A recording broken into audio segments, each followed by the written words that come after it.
Welcome. In front of me is a Xiaomi Redmi 10A, and today I'll show you how you can insert SIM and SD card into this phone.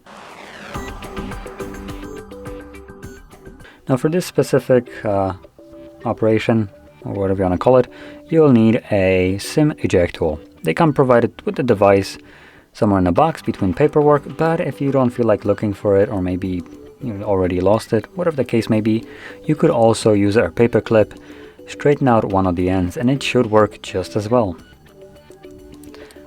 Now once you have either the paperclip or the tool, pop out the tray, which is located on the top left side of the phone. You can see where I just inserted my pin. I'm going to push it in.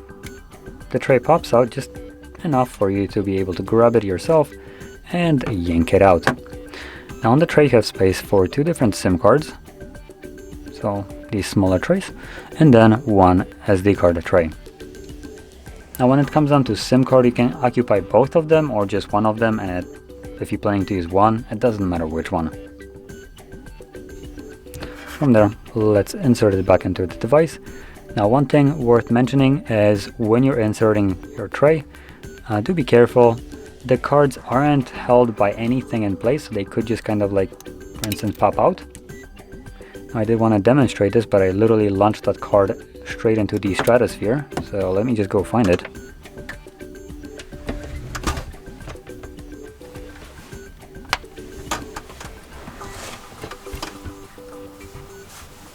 Nope, that's gone.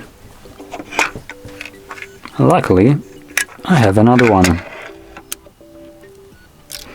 There we go.